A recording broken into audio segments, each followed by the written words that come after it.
आप देख रहे हैं द एंगल। मैं हूं आपके साथ दीपाली माथुर। नजर डालते हैं इस वक्त की सुर्खियों पर। राजस्थान कांग्रेस प्रभारी अजय माकन का सचिन पायलट को लेकर बयान, कहा वे पार्टी के एसेट और स्टार प्रचारक। राजस्थान भाजपा में पूर्व मुख्यमंत्री वसुंधरा राजे के समर्थन में बयानबाजी, प्रदेश अध्यक्ष पूनिया ने समर्थकों को दी हिदायत, पार्टी में नेतृत्व की कमी नहीं। चाकसू विधायक वेद प्रकाश सोलंकी का बड़ा बयान, कहा मुख्यमंत्री अशोक गहलोत की कार्यशैली में आया बदलाव।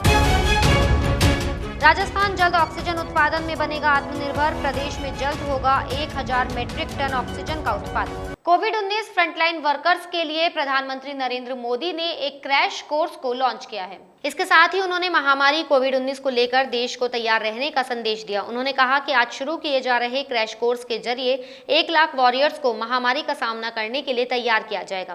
प्रधानमंत्री ने क्रैश कोर्स करने वाले फ्रंटलाइन वर्कर्स को शुभकामनाएं दी और उम्मीद जताई कि वे जल्द ही हेल्थ केयर वर्कर्स के सहयोग के लिए तैयार होंगे। प्रधानमंत्री नरेंद्र मोदी वर्कर्स के लिए विशेष रूप से तैयार किए गए इस क्रैश कोर्स प्रोग्राम का शुभारंभ वीडियो कॉन्फ्रेंसिंग के जरिए किया।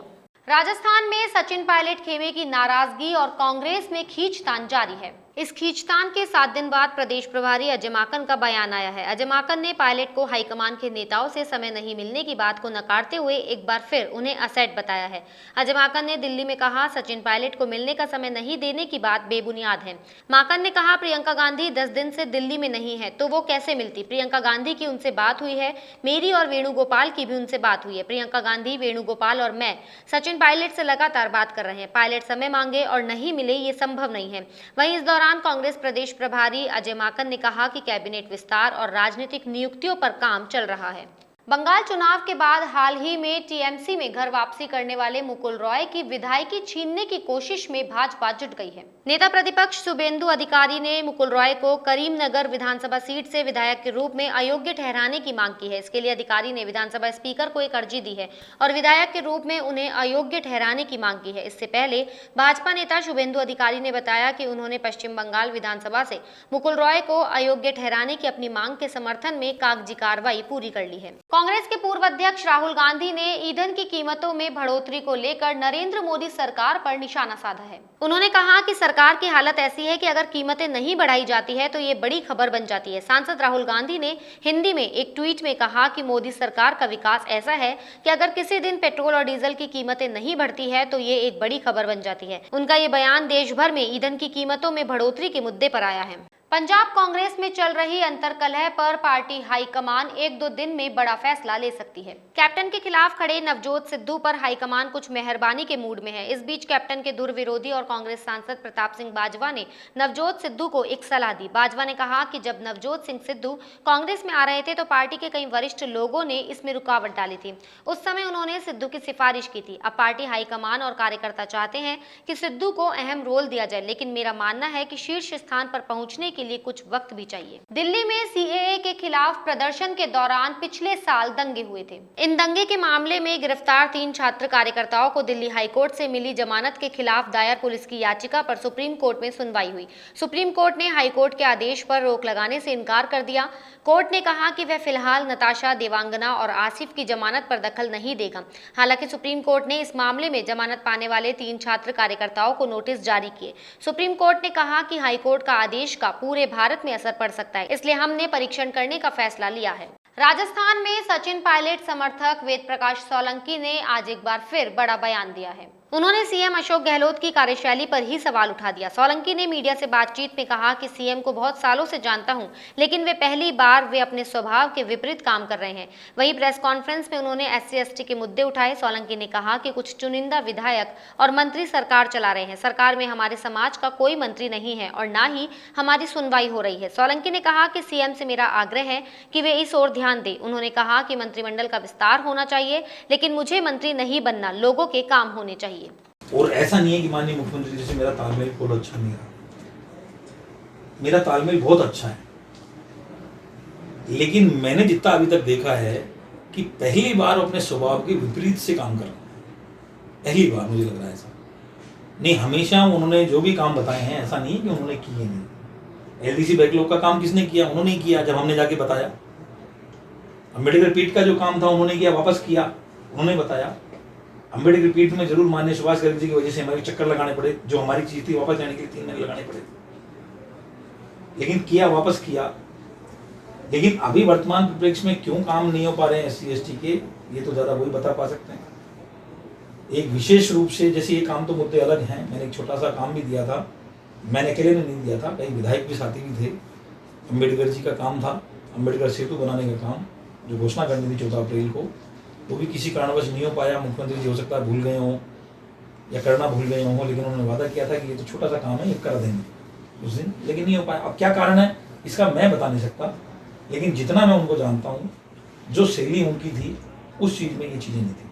भाजपा के राष्ट्रीय अध्यक्ष JP नड्डा ने वीडियो कॉन्फ्रेंसिंग के जरिए सेवा ही संगठन की बैठक ली। VC के बाद राजस्थान भाजपा प्रदेश अध्यक्ष सतीश पूनिया ने मीडिया से वार्ता की। इस दौरान दोनों पार्टियों में अंतर्द्वंद की स्थिति के सवाल पर बोलते हुए वसुंधरा राजे के समर्थन में बयान देने वालों पर कहा कि समय आने पर इसका जवाब दिया जाएगा। इसके साथ ही पार्टी के प्रमुख लोगों को अनावश्यक बयानबाजी से बचने की भी सलाह दी। वहीं पार्टी में मुख्यमंत्री फेस को लेकर बोलते हुए कहा कि ये अच्छी बात है कि 10-10 दावेदार हैं, 20 भी दावेदार हो तो पार्टी को कोई नुकसान नहीं है, लेकिन हम पहले कांग्रेस से लड़ाई लड़े, फिर केंद्र जिसे नेता तय करेगा हम उसे स्वीकार करेंगे। पूनिया ने कहा कि बयानबाजी से न व्यक्ति का हित है न पार्टी का हित है। राजस्थान भाजपा के वरिष्ठ नेता गुलाबचंद कटारिया ने पार्टी की अंदरूनी रार पर बड़ा बयान दिया है। उन्होंने पूर्व CM वसुंधरा राजे के समर्थन में बयानबाजी करने वाले नेताओं पर तंज कसा है। कटारिया ने मुख्यमंत्री के चेहरे को लेकर कहा कि अभी ना मौसम है और न ही बारिश, पता नहीं क्यों इस विषय को छेड़ा गया है।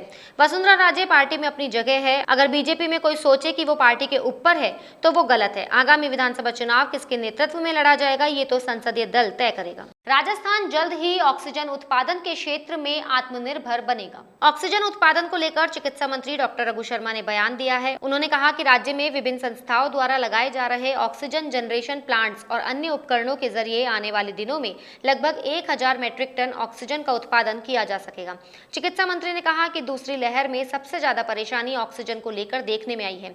इससे निजात पाने के लिए सरकार ऑक्सीजन उत्पादन के पुख्ता इंतजाम कर रही है। चिकित्सा मंत्री ने बताया कि कोविड की तीसरी लहर की आशंका को देखते हुए प्रदेश के 350 से अधिक सामुदायिक स्वास्थ्य केंद्रों का चयन कर वहां मेडिकल सुविधाओं का विस्तार किया जा रहा है। कल जो पॉजिटिव केसेस का आंकड़ा आया वो 205 पॉजिटिव केस थे, 10 लोगों की मृत्यु हुई कुल। एक समय तो ऐसा था जब 18,300 के करीब एक दिन में पॉजिटिव केसेस आ रहे थे। मैं समझता हूँ लॉकडाउन की वजह से हमारा जो डोर टू डोर सर्वे और घर घर दवाई के पैकेट किट बांटने का कार्यक्रम चला, ILI केसेस को हमने आइडेंटिफाई किया और एंटीजन टेस्ट को परमिट किया ग्रामीण इलाकों में। उसी के परिणाम स्वरूप ये तीसरी लहर अब ढलान पे है और राजस्थान की जो रिकवरी है वो भी करीब 98.6% हो गई है। टोटल प्रदेश में एक्टिव केस 4200 के करीब रह गए हैं। तो स्थिति तो आज की तारीख में नियंत्रण में कह सकते हैं, लेकिन कोविड गया नहीं है अभी। कोविड के आफ्टर इफेक्ट्स भी सामने आ रहे हैं ब्लैक फंगस के रूप में, उसके मरीजों का भी ट्रीटमेंट चल रहा है। सवाल तीसरी लहर का है जो विशेषज्ञ बता रहे हैं। तीसरी लहर की संभावनाएं बताई जा रही है, अभी किसको इफेक्ट करेगी किसको नहीं करेगी, लेकिन विशेषज्ञ चिकित्सक कह रहे हैं बच्चों को प्रभावित करेगी। हमने अभी से तैयारी शुरू कर दी है। जयपुर के पास किशनगढ़ रेनवाल को विधायक कोष से एम्बुलेंस की सौगात मिली है। फुलेरा विधायक निर्मल कुमावत ने 20 लाख रुपए की लागत की अत्याधुनिक सुविधाओं से युक्त एम्बुलेंस CHC को भेंट की। लोगों को संबोधित करते हुए विधायक कुमावत ने कहा कि चिकित्सा सुविधाओं के विस्तार में धन की कमी कभी नहीं आने दूंगा। महंत जुगल शरण महाराज ने आशीर्वचन कहा कि सेवा के संकल्प से मानव का विकास हो सकता है। इस अवसर पर भाजपा अध्यक्ष गोपाल अजमेरा, महंत जुगल शरण, देहात भाजपा अध्यक्ष बद्री नारायण शर्मा सहित सैकड़ों लोग उपस्थित रहे। और जनता को बहुत पहले की सुविधाएं मिलनी चाहिए, दुर्भाग्य से सरकार को करना चाहिए, विधायकों से किया जा रहा है, मगर ये भी सरकार का ही जनता का ही पैसा है। मगर सरकार को और देखना चाहिए कि ऐसे काम बहुत पहले हो जाने चाहिए जो बहुत लेट हो रहे हैं रेनवाल के अंदर। ये शुरुआत है और आने वाले समय में रेनवाल में अन्य काम भी इसी प्रकार हॉस्पिटल में निरंतर चलते रहेंगे। तो सर फुलेरा विधानसभा को CHC ऐसी है जहाँ यात्री भार बहुत ज़्यादा है, एम्बुलेंस के लिहाज से भी और मेडिकल की OPD भी ज़्यादा है। तीनों जगह फुलेरा, सांबर, रेनवाल उसमें सबसे पहले रेनवाल को दी गई, उनमें भी कुछ समय ठहर के बाद में मिलेगी। सर पेयजल की समस्या को लेकर भी आपने कुछ कलेक्टर महोदय को मैंने कड़े शब्दों में अवगत कराया कि पानी की भयंकर किल्लत है। पूरे विधानसभा क्षेत्र को 50% पानी हमको दूधू से मिल रहा है, अधिकारियों द्वारा भेदभाव किया जा रहा है, तो उन्होंने गंभीरता से लिया है। सब अधिकारियों को उन्होंने बोला है और 3-4 दिन में सुधार का आश्वासन दिया। अगर सुधार हो जाएगा तो मैं पुनः अपने निर्णय पर विचार करूंगा, अन्यथा सारी जनता को साथ लेकर हम धरने का और आगे बढ़ेंगे। राजस्थान में आज मानसून का मंगल प्रवेश हो गया है। इस बार मानसून ने राजस्थान में एक सप्ताह पूर्व ही प्रवेश कर लिया है। मानसून ने प्रदेश के दक्षिण पूर्वी हिस्से बांसवाड़ा, डूंगरपुर, झालावाड़ और बारां से प्रवेश किया है। हालांकि अभी बारिश का दौर शुरू नहीं हुआ है, लेकिन आगामी 3 से 4 दिन में प्रदेश के कई इलाकों में अच्छी बारिश होने की संभावना है। सामान्यतया राजस्थान में मानसून जून के अंतिम सप्ताह में प्रवेश करता है, लेकिन इस बार इसने समय से पहले ही प्रदेश में दस्तक दे दी है। बुलेटिन में फिलहाल इतना ही। अगर आपको हमारा वीडियो पसंद आया हो तो हमारे चैनल को लाइक, शेयर और सब्सक्राइब जरूर करें।